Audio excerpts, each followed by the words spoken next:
Vamos iniciar agora um breve estudo do registro civil do domicílio e da residência.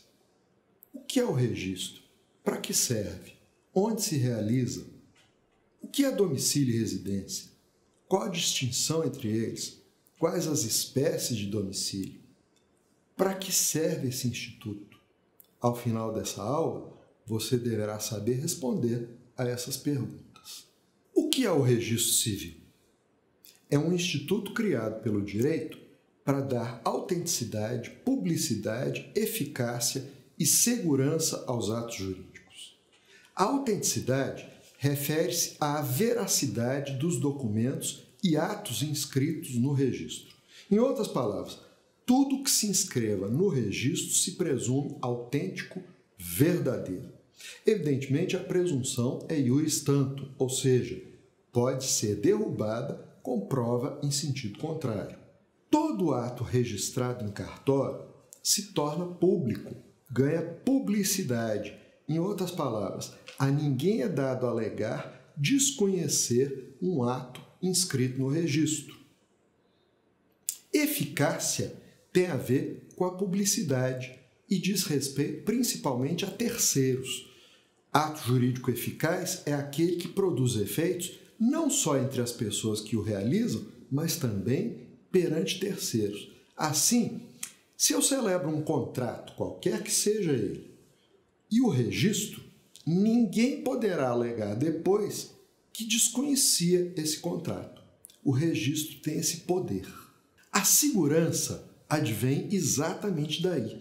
Uma vez que tudo que for aceito pelos cartórios para registro se presume autêntico, público e eficaz, as pessoas se sentem mais seguras ao realizar negócios com base em documentos registrados. Por exemplo, se eu vou comprar uma casa, eu fico seguro diante da certidão do registro no cartório de imóveis, pois essa certidão me indica quem é o dono da casa, se ela está livre de quaisquer ônus, como hipotecas e outros.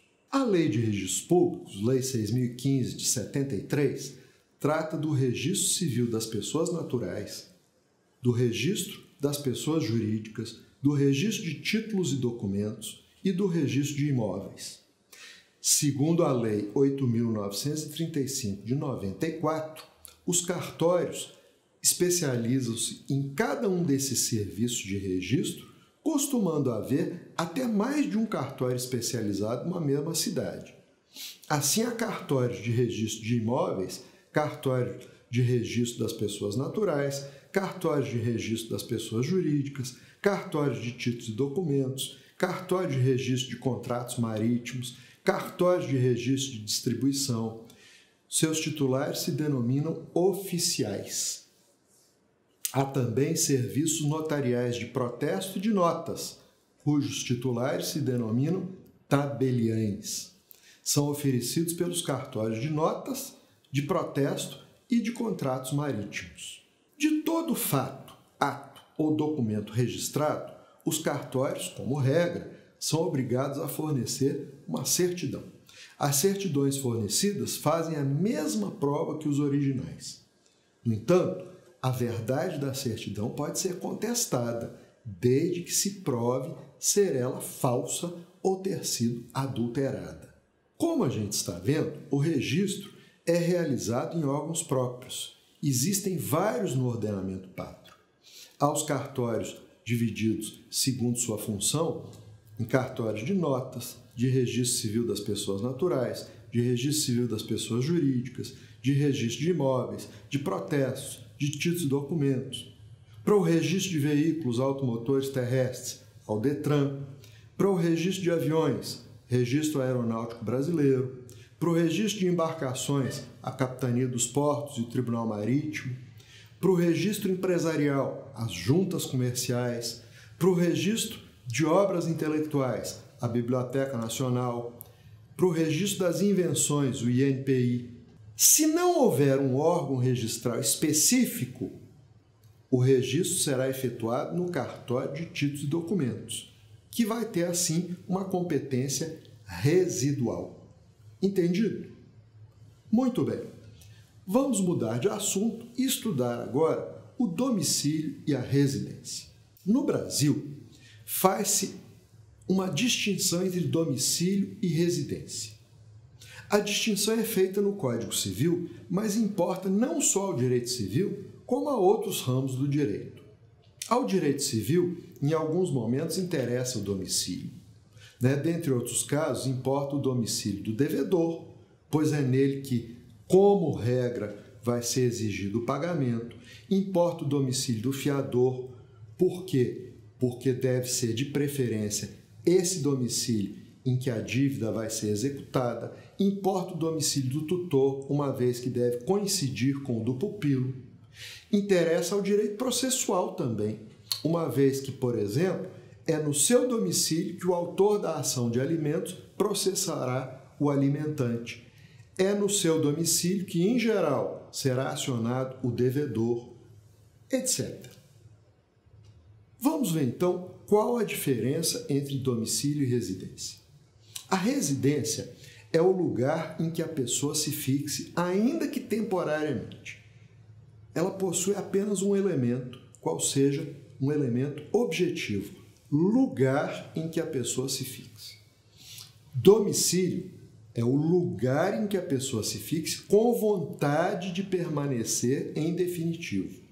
A definição de domicílio conduz a dois elementos, um objetivo, como, aliás, também na definição de residência, que é o lugar em que a pessoa se fixe, e um outro subjetivo, que é a vontade de permanecer em definitivo. O elemento subjetivo se denomina animus manendi, ou vontade de permanecer. Domicílio é o local escolhido pela pessoa para ser a sede da sua vida. Ao falarmos de domicílio ou residência, cabe esclarecer que nos interessa a cidade em que a pessoa é residente e domiciliada. A cidade nos leva à comarca de importância vital para o processo civil. A rua, número, apartamento, isso tudo é informação secundária. Normalmente, residência e domicílio coincidem. Existem, porém, situações em que isso não ocorre. O Código Civil prevê 3 dessas situações e fixa o domicílio, uma vez que todos nós temos que possuí-lo necessariamente. Primeira situação, se o indivíduo possuir mais de uma residência, exemplo, um industrial que mora 6 meses no Rio de Janeiro e 6 meses em São Paulo, em ambas as cidades com vontade de permanecer, qual delas vai ser o seu domicílio? Segundo o Código Civil, qualquer uma delas. Assim, ele pode ser acionado no foro de qualquer uma das duas. Parágrafo 1º do artigo 46 do Código de Processo Civil. Nesse caso, a coincidência entre domicílio e residência não é tão óbvia, necessitando da intervenção do legislador. Um segundo caso, se um indivíduo não possuir residência fixa, como os ciganos, o seu domicílio será o local em que for encontrado, em cujo foro pode vir a ser acionado. Parágrafo 2º do artigo 46 do Código de Processo Civil. Por fim, se uma pessoa exercer a sua profissão em lugares diversos, cada um destes será o seu domicílio para os fatos nele ocorridos ou para as relações jurídicas que a ele digam respeito. Parágrafo único do artigo 72 do Código Civil.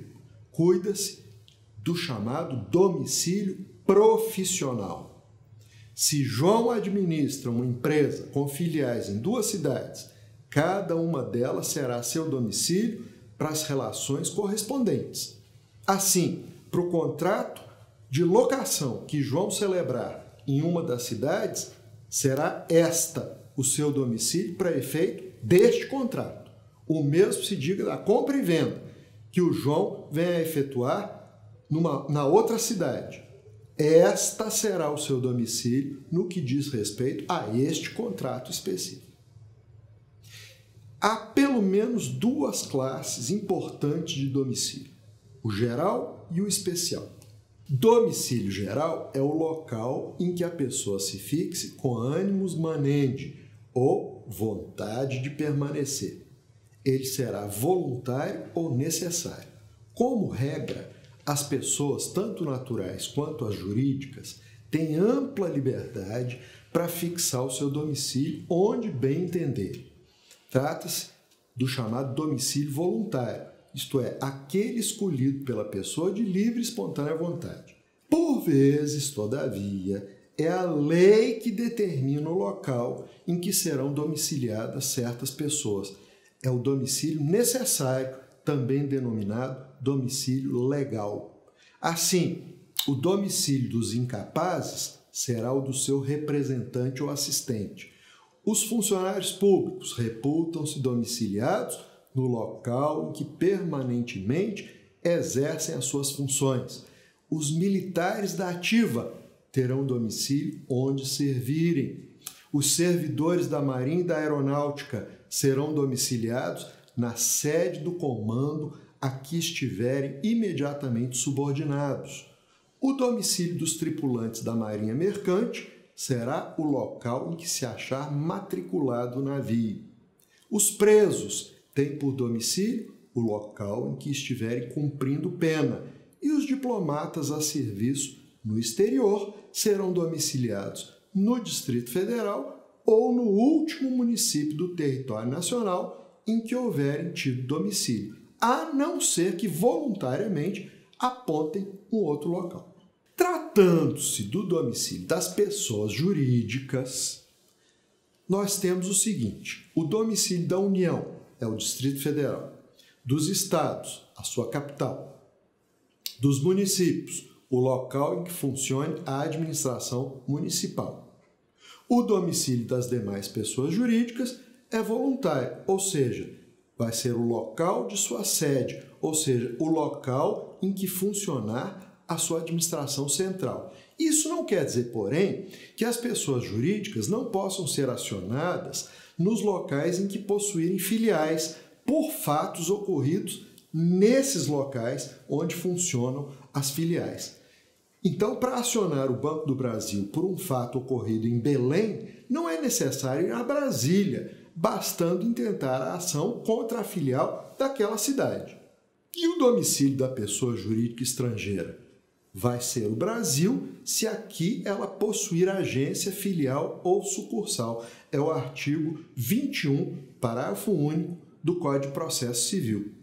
A segunda espécie de domicílio é o especial, também denominado domicílio contratual, domicílio de eleição ou foro de eleição.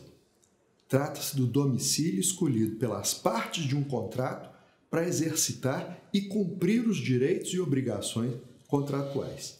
Na maioria dos contratos escritos, figura uma cláusula chamada cláusula de eleição de foro, em que se escolhe a comarca de alguma cidade em que serão solucionados todos os conflitos oriundos do contrato. Esta cidade será o que a gente chama de domicílio especial.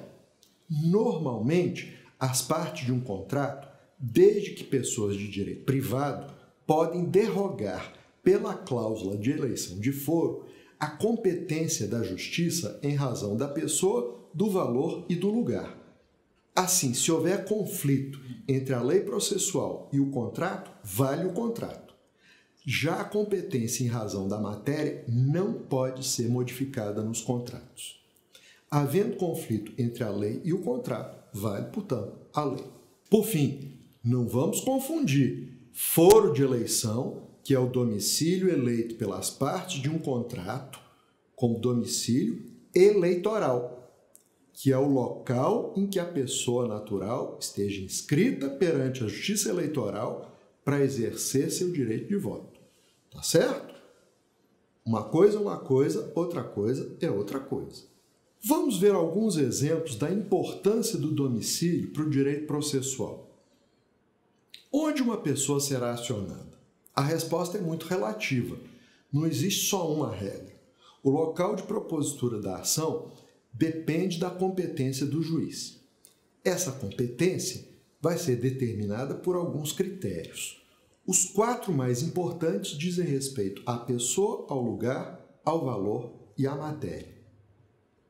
O devedor vai ser acionado perante a justiça do seu domicílio, 46 do CPC, artigo 46 do CPC. O ausente será acionado no foro do seu último domicílio, artigo 49 do CPC. O incapaz será acionado no foro do domicílio do seu representante ou assistente, artigo 50, também do Código de Processo Civil. Aqui a competência foi determinada em razão da pessoa, ratione persone. As ações que versem acerca de direitos reais sobre imóveis devem ser intentadas perante a justiça do local em que se situar o imóvel, artigo 47 do Código de Processo Civil. A competência fixou-se em razão do lugar, ratione loci. Da mesma forma, as regras fixando a competência em razão do valor e da matéria vão estar no Código de Processo. As causas de valor superior a 40 salários mínimos não podem se processar perante os juizados especiais de pequenas causas, mas apenas perante a justiça comum. A competência se determina, nesse caso, em razão do valor, ratione valores.